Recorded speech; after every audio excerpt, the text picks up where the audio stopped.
Okay, welcome everyone to the Hurley Investments Market View Commentary for Monday, July 8th. Glad to have everyone with me today. It looks like again we've got 13 of us. Let's talk a little bit about trading today. And where I'm going to go with this, let me ask a question, just a simple Y for yes, N for no. How many of you use limit orders? Limit credit, limit debit? How many of you use limit orders?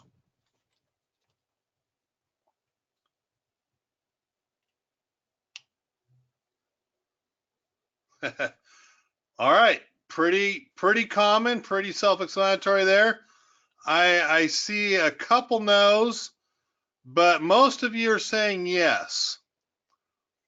And I'm going to go two ways on this.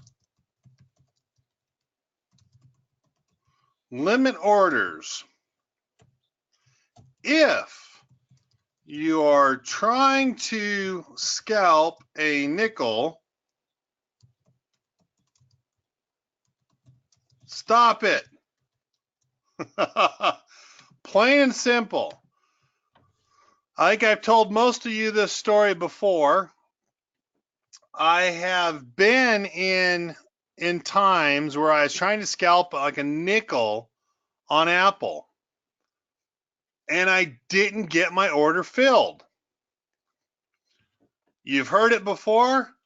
How much money did it cost me to try to scalp a nickel on 10 contracts? So we're talking about 50 bucks, right? Trying to scalp 50 bucks. How much did it cost me? Take a guess. Throw some wild numbers out there. No, it did not cost me 100 grand, Lance. Thank you very little. Give me a realistic explanation. How much do you think it cost me on a 10 contract order for Apple? And I think, in all honesty, to give you a hint, I'm pretty sure it was a $15 spread.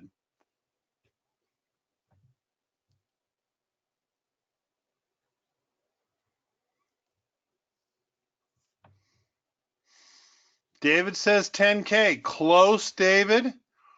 Believe it or not, it cost me 8,300 bucks. So if I do the math, and this is what's so ridiculous, $8,300 divided by 50 bucks, 166 orders I had to make that 50 bucks on, just for that one order that did not get filled on Apple. And this was like 12, 13 years ago. For that one order that did not get filled because I was trying to scalp a nickel. Most of the time, mid-price is just fine. So if you're trying to scalp a nickel or a dime, stop it. Now, if you are trying to avoid reversals, setting exits, what else could I say?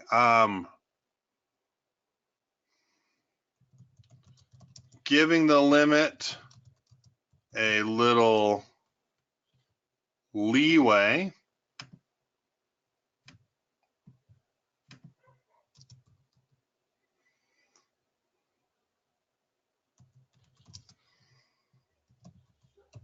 Then I would suggest you keep using limit orders. With that said, I'm bringing up last Tuesdays. I was looking for a quick July 12th expiration, 97.50, 200 bull call limit for debit of $1.75. I wanted the maximum return, 75 cents. I wanted it to expire worthless. That was my hope. That was my expectation, and that's what I wanted to see things happen. I never got filled. As this happened, Apple was up like $1.75, and it was like $2.06. It was $2.06 is where I was trying to be. As we did our math, it was like $1.68. I gave myself a 7-cent limit order. And in all honesty, for all intents and purposes, boy, I just sat there. I was just like, oh, this is killing me. I could have made a quick 10% out the door, but I wasn't getting filled. The limit was there not to have it run away from me, but to protect me in case it in case it ran away and I just didn't want to get filled at a market order. One, when I'm out trying to enjoy a vacation week, and two, I didn't want to overpay for it. Didn't want to overpay and have to do a reversal on me and then get screwed. It was a very interesting following on Wednesday on a half day of trading. Low volume, very volatile, up. I never got filled. Might I suggest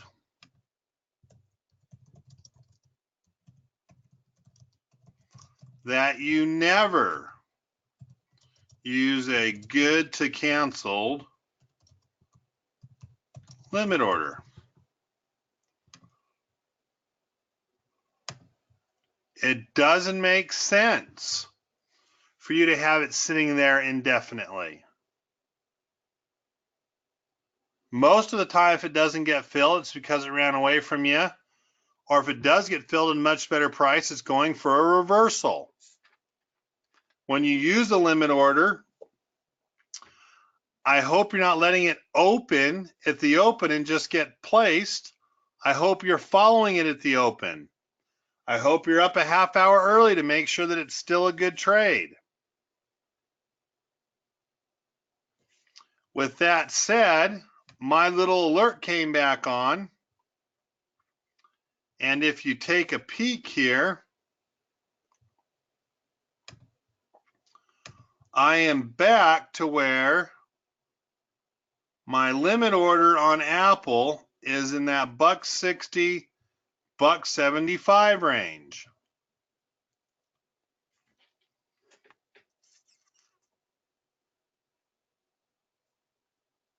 A comment was just made, unless you want to close a cheap covered call leg. So yes, let me put that back. A good till close exit is good common sense and good trading. A good till canceled order for an opening position is the kiss of death. A good till canceled to close a position makes sense. To open it, you'll forget about it. You'll get filled on a reversal. It'll kill you. It's not a good position to be in. But the last that they were trading for midpoints, $3.60, $2 for the short. You could do a 175, 197.50, 200 in the money by only 2 pennies.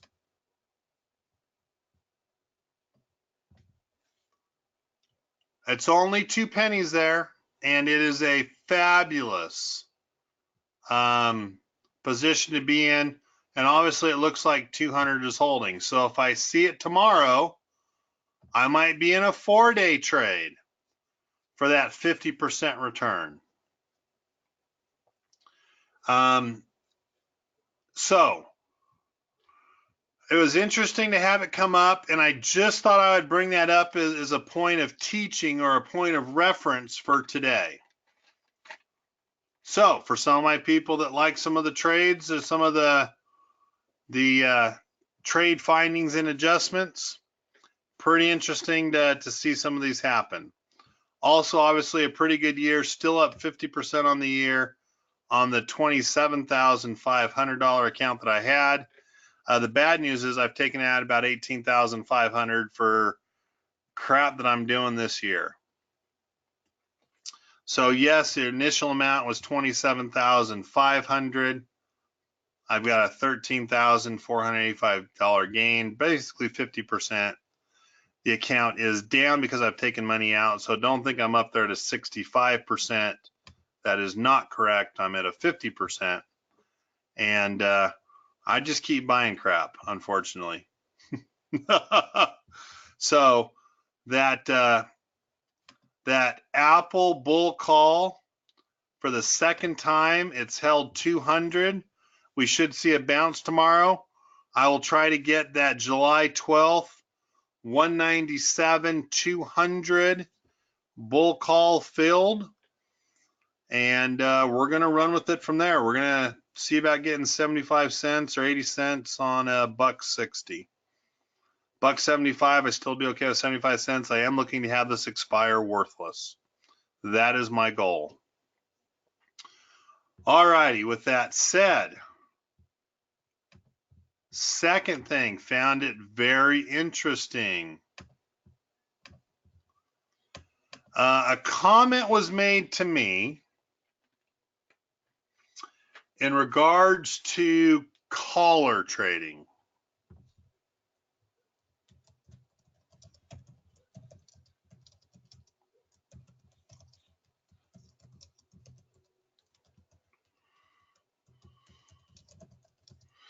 For me, collar trading is the best way to increase shares in a portfolio without having to dollar cost average,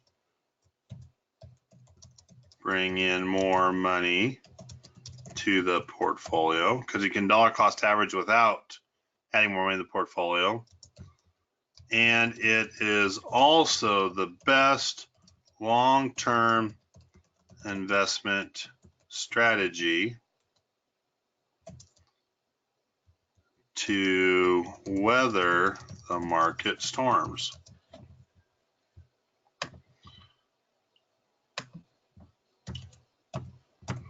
It's simple.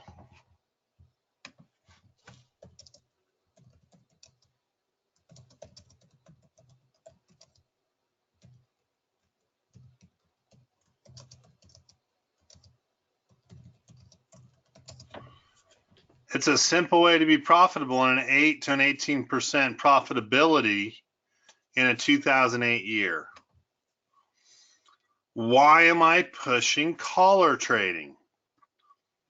We're still got 13 of us here. Would someone please tell me, why would I be pushing collar trading today?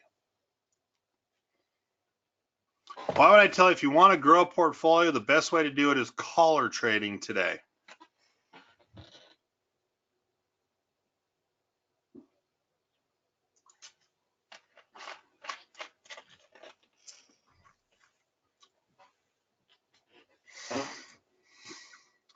Because I'm biased. Lance, you're on one today. Why would I push collar trading today? There you go. Mary, 100%. And I would give that to you always, but yes, you are correct. It is the best trade coming after a historic market bull run. Did we let the market fix itself after 2008? Did we let the market go through a correction? Or are we on the big experiment?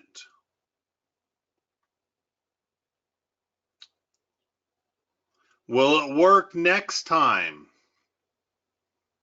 to lower interest rates and have to bail companies out?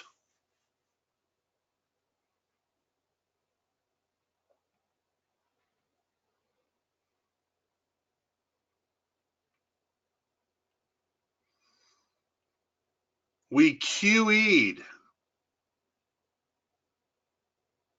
bought equities,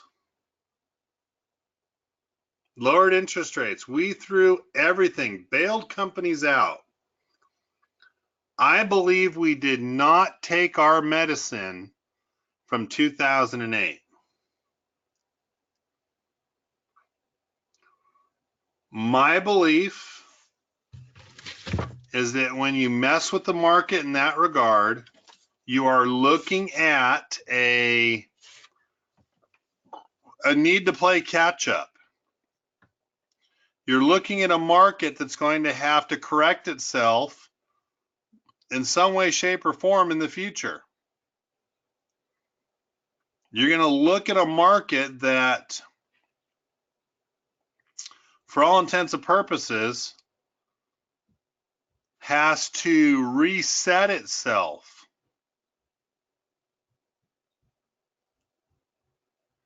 And because of that, I'll be honest, I'm a little worried about our next correction because of how we messed with the natural causes that, I don't know, natural causes that I would expect the market to use and to go with. We didn't take our medicine, we QE'd it. We bailed companies out.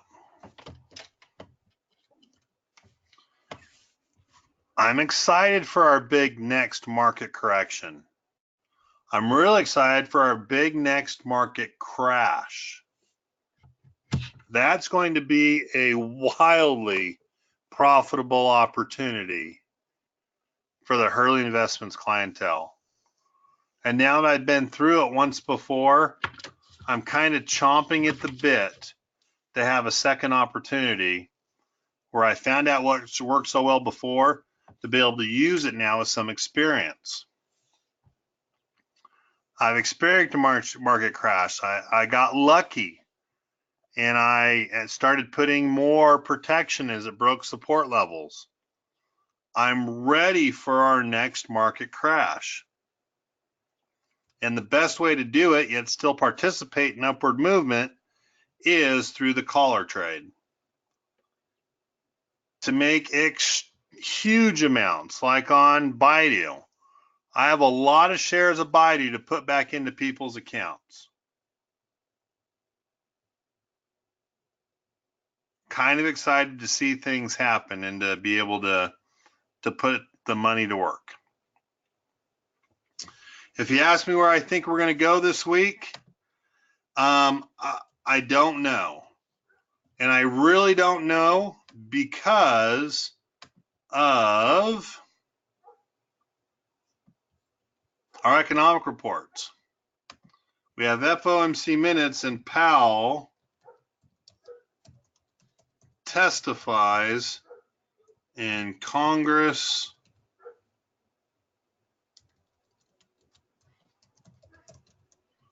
and I can't remember if it's the Senate or the House on Wednesday or vice versa, but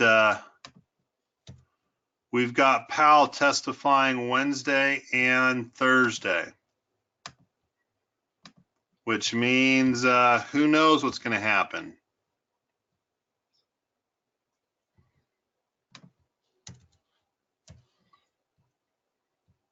I've got an interesting article.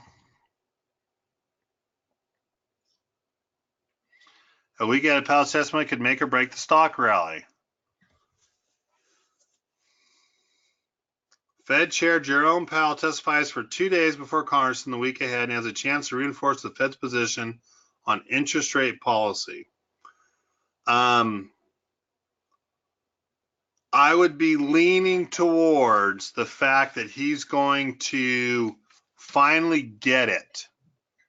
That he's going to testify for 4 hours and truly say nothing. Greenspan was the master. He could testify for hours and say nothing when it's all said and done. You could hear him for 2 hours and come out and say, what did he just say?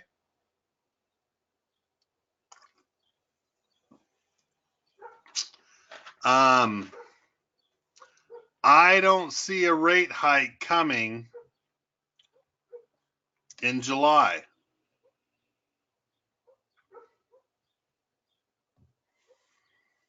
I don't see it. I think the economic data is too strong. And with the economic data too strong, it doesn't warrant a rate cut to boost the economy. I am a fan of President Trump. I'm a huge fan of President Trump, but I 100% disagree with his need to put a rate hike on the table. I think if anything we need, or excuse me, a rate cut. If anything, I think we need a couple more rate hikes to have some ammunition to fight the inevitable crash that will come sometime down the road. So if I was the Fed chair, I would honestly be trying to find more ways to have more arrows in my quiver, and I would probably do a couple more rate hikes, especially this year, with the stronger than expected economy we seem to have. No brainer, no questions asked there. It's kind of funny because two of you just typed in, it's part of the job to mumble for crowds. It's part of the job to say a whole lot of nothing. I agree. But because of that, if you had to ask me if we're up or down for the rest of the week, I think it's 100% contingent on Powell's testimony and the reaction and how well he does at saying a whole lot of nothing, being as non-committal as possible. And I have no way to know or justify if that's going to happen. Our markets are still bullish, nothing more than coming off of the overbought territory. Nice to see the bounce. Last time we came down to right where it's at right now and started to go up for another week. I could see that for earnings, especially since earnings, I could see it coming right back up and not going into some oversold territory till next week's earnings, especially when we get some of the banks in. So a whole lot of nothing, you know, we're just kind of sitting here biding our time for some earnings to come up. Nice to see us in a bullish market though right now.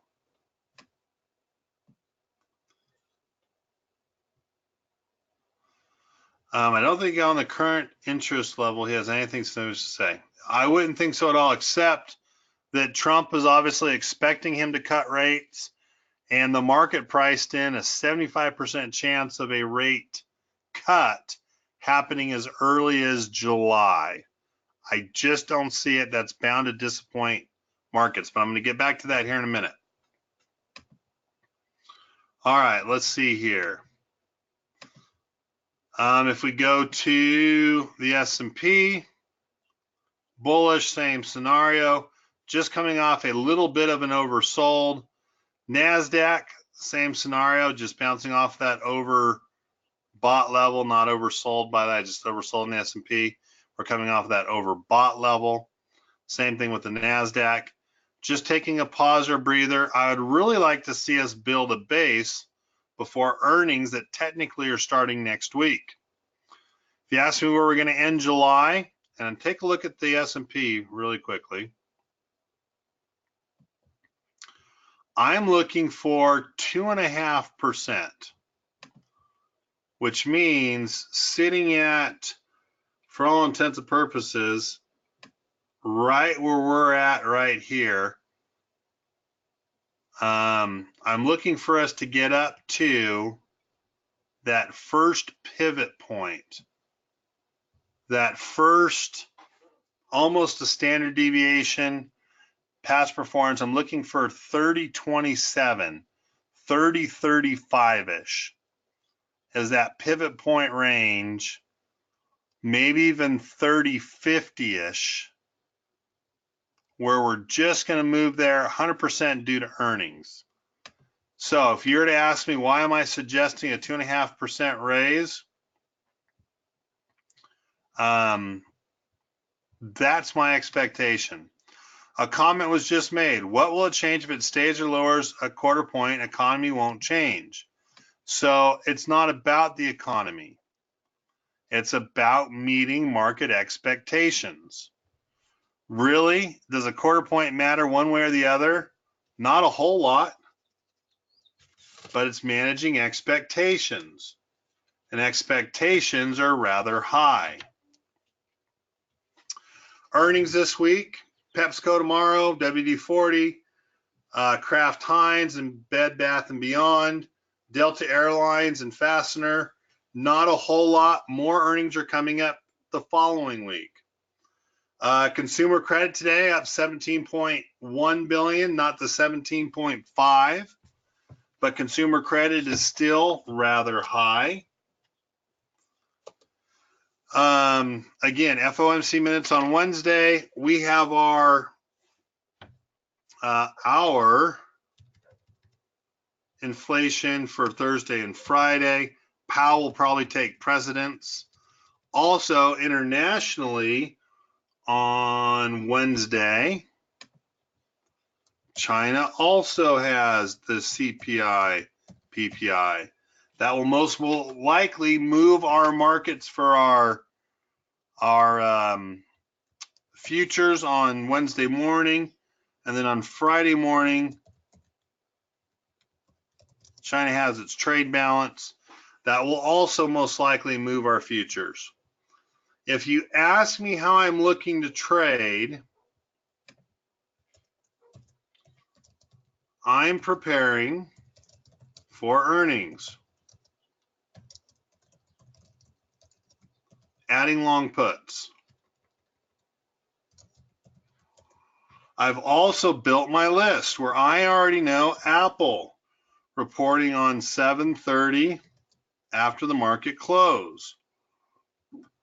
AOBC, kind of a ways off, 8:29. And that's an estimate. They just had theirs. Boeing earnings, 7:24 before the market opens. You would be crazy not to protect yourself for Boeing's earnings this time around. Baidu, 7:30. It's an estimated date, not confirmed yet. Bank of America, 7:17. They should be doing pretty good. Before the market opens, you never know with Deutsche Bank, right?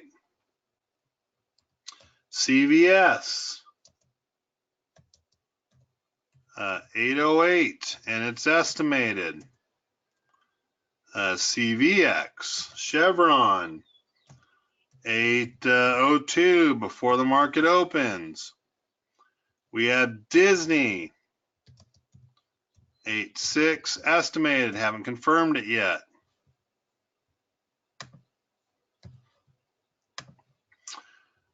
Ford, one of my favorites, 7.24 before the market opens. We have Facebook,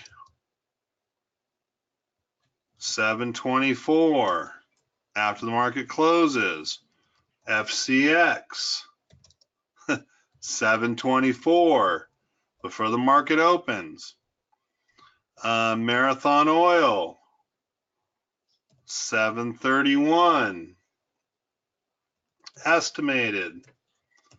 Micron, quite a ways out, 9.19 estimated. Marvel, 9.05 estimated. They're on a good earnings report. Schlumberger,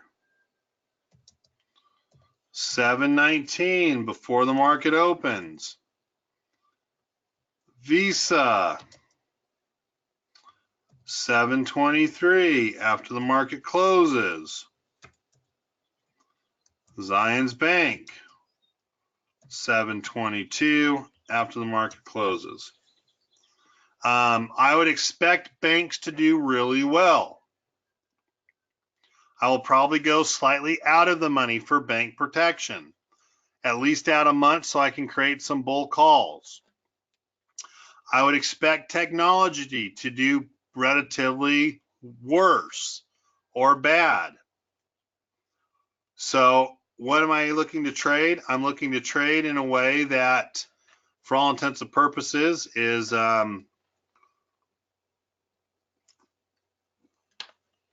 preparing for earnings. All right, let's see what I have by way of companies are warning that earnings are going to be brutal. I found this last week. Pretty interesting to see how many companies have already given a guidance. I don't see us beating last year's second quarter earnings. Sentiment will take advantage of it here. Let's see what else I have. Pretty interesting. Negative guidance numbers kind of reinforces my belief on financials versus info technology or technology in general. All right, where else am I going? Deutsche Bank will exit global equity business and slash 18,000 jobs in sweeping overhaul. Plain and simple, they have not made money forever. And I'm going to say a decade. I'm going to say it since 2008. They just haven't been making money. Now, of course, there are some funds that are doing better than others. There are some managers that are doing better than others. But Deutsche Bank has decided they are done. Their funds are closing. Their trading is closing. They can't make a penny. Kudos to you that are trading for yourselves. Kudos to Hurley Investment. They can make some money.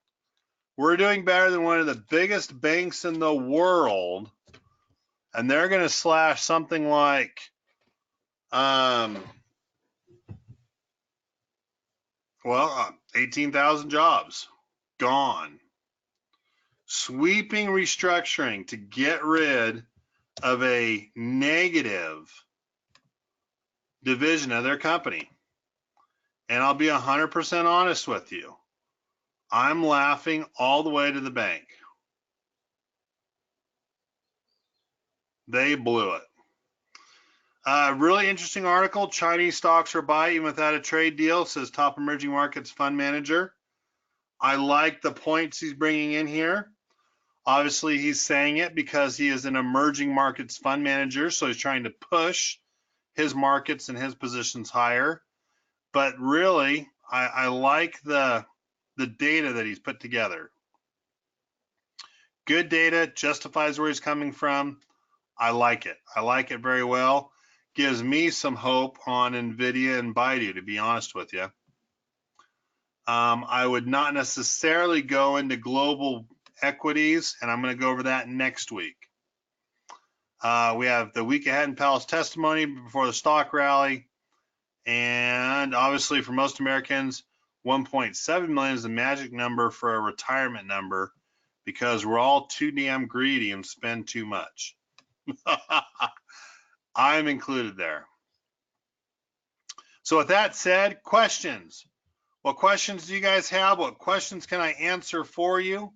Looks like there's a comment that was made. Send you your email. Sent you email on Deutsche Bank. I agree. Bring it to me. I'll go through and read it all. But what questions do you guys have that I can hopefully answer for you?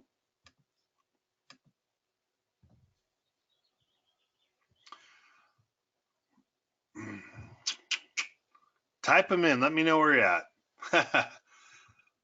What are your favorite equities for this coming earnings season? All right. So pretty interesting because in all honesty, I'm going to tell you right now, I like Apple, Boeing, Baidu, and FCX. I like all of those to the downside. I would be putting at the money or slightly in the money protective puts And my expectation again for Apple, Boeing, Baidu, and FCX.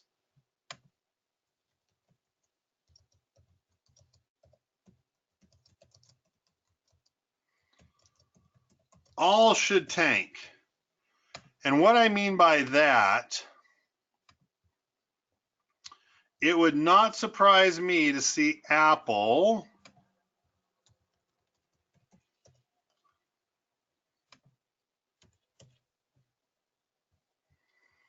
my expectation is Apple will most likely come down and will test the run 170, maybe 178 at the S1 pivot point.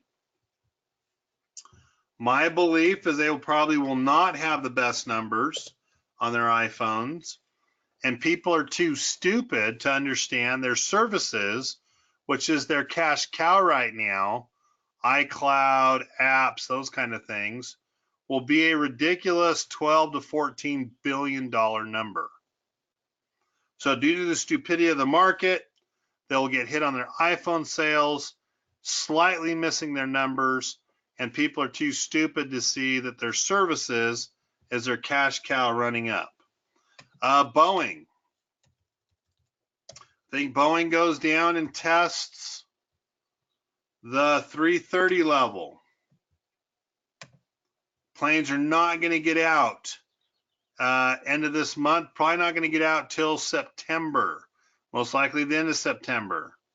Test the 330 support level.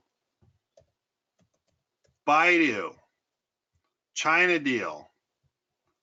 With all honesty, Baidu goes down and tests the 100 level. It's a round number long-term support. I don't even think 106.80 holds. I think it goes all the way down to the 181 S2, 2 standard deviation support. 181. And then FCX, again, global commodities, trade deal.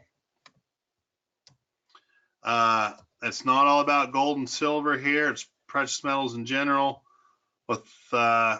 With the way FCX has been, we go back down and test 950. Those are my downside predictions. With that said,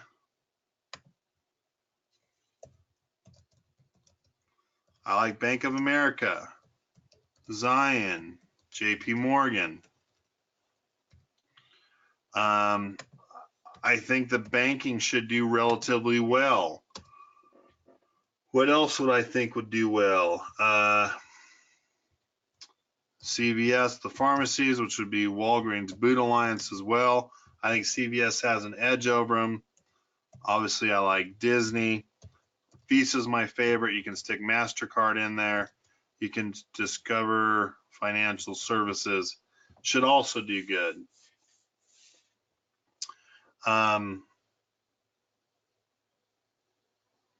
Oil related. Oil price has gone up. CVX, Murphy Oil, I'd also throw in that. Those are upside opportunities. Things that should have weathered better than most through the trade war, excuse me. So those are the ones that I'm liking that I think will get a pop on. It'll be a very interesting earnings for me to see what truly is affected from our how to say it.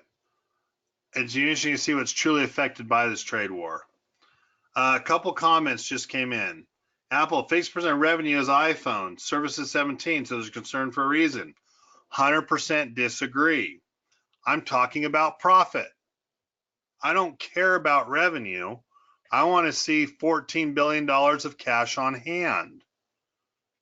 Profit is what's mattering for me. And profit are seeing the services come to be 20%. If profit jumps up to 25 to 30%, that's on an upward path to take the place of the one-trick pony iPhone. Profit is more important to me than revenue. How do you feel about Valero? So I was trying to catch things that haven't quite come up yet. And that's why I'm in Marathon oil. I call it Murphy oil. It's actually Marathon. It's cheap.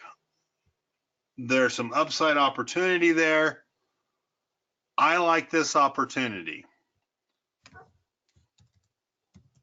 Murphy would also be one. Cheap. I like that upside opportunity. Valero is a little more expensive. It's up at 81 to an upside of 91.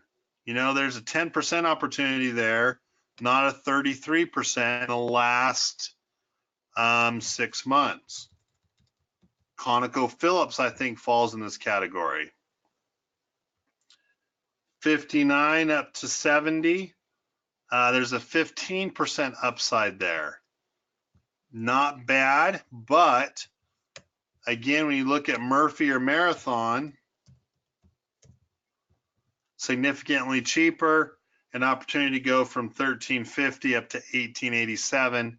I like that percentage, a $6 run up, a 35 to 50% increase on the stock. Better than I like the ConocoPhillips, the Valeros in that range. In all honesty, I don't spend enough time in the oil since it's taken its plunge. When I talk about the plunge, I'm going to just say in general, looking at USO, been beat to hell, been beat up 10 ways to Sunday, even though it has had better pricing. So for me, it's not attractive for some of those Valeros, ConocoPhillips. There's one other one in there I'm missing in that 70 price range. I'm not too interested in ExxonMobil or Chevron.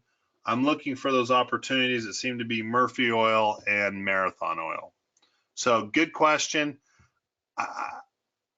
On an opportunity basis, I like the cheap ones right now, but I don't know, nor have I done enough for a while on the research on what opportunities Valero has been or has, ConocoPhillips. I'm just playing ranges that I see. So hopefully that answered your question there, Bill. If I knew more, I would tell you more by way of, hey, you know, they're topping out, they have this, they have that. It's just been a while since I've been in the oils, probably a year and a half. Nothing wrong with Valero. I just see bigger opportunities elsewhere on a percentage basis. That's what I'm trying to say as I'm stumbling through it. Good question. How do I feel about, well, I just told you that, Lance. Chevron. I don't see the upside opportunity. You know, in the last 6 months, going back up to 26, it's trading at 23.60. Already got its run up, and then really it's been pretty stagnant as it's just been in the market. ExxonMobil falls in that ConocoPhillips, Valero, 75 up to 82.54. Yeah, it has traded the $100 range, but in the last 6 months, this is what I see. And I just don't see the opportunity.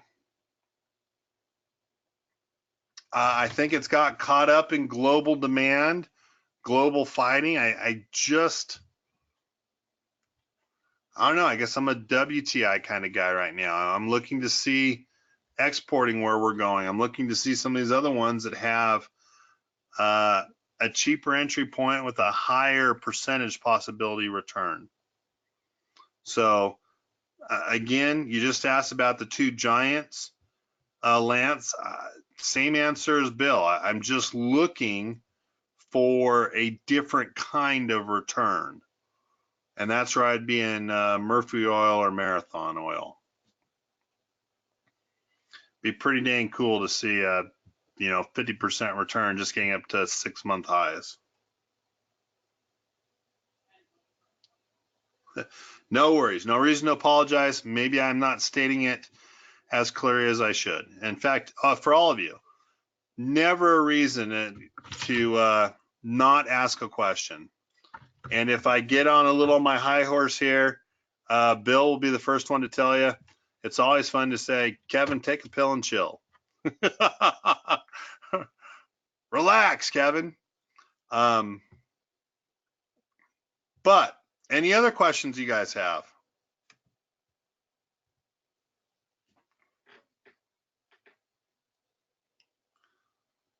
I would honestly think Visa has a huge opportunity coming up.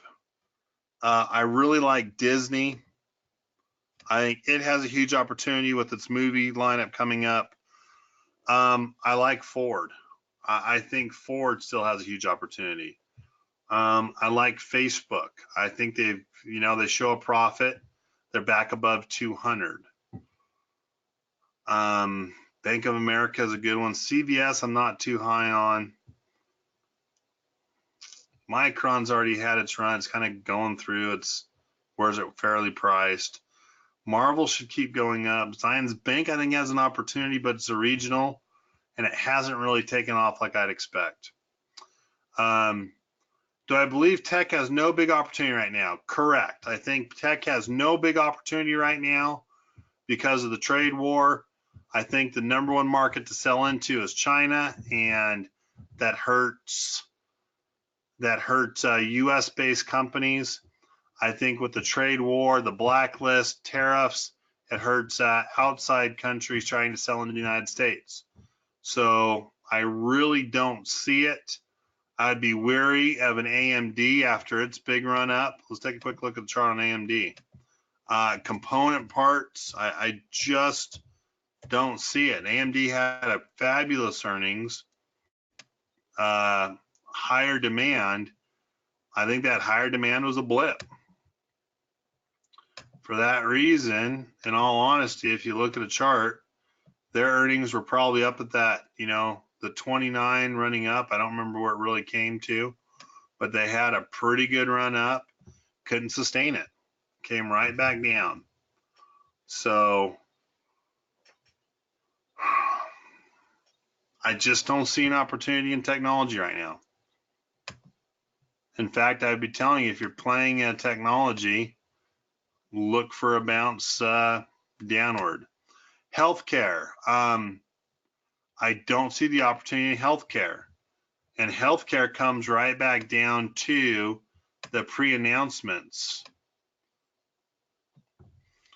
Healthcare was number 3 on negative guidance. I think part of them buying their supplies and the cheap crap from China,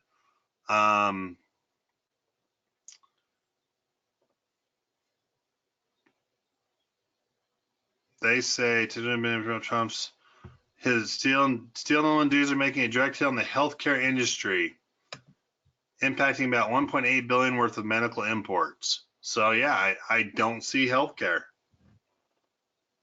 In fact, really interesting, someone most recently was looking at an iron condor and asked my opinion on Cardinal Health, probably about a month ago. Let's see if I was right. Haven't looked at it since. Yep. I told him I would not play Cardinal Health. They might have had for a time being. They might have shown it. I can see the range they were talking about. But the breakout was really to the upside.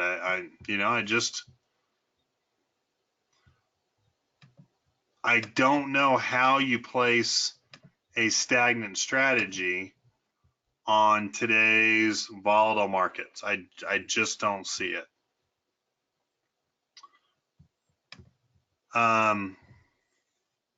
Thank you. Any other questions?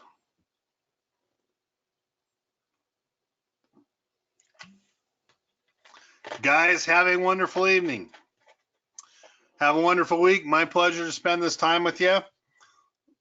Pay attention. A lot's going to happen. This will be very interesting, a very telling quarter to see how hard President Trump pushes his tariffs or what he's willing to give in concessions if we really do hit a pretty bleak earnings season.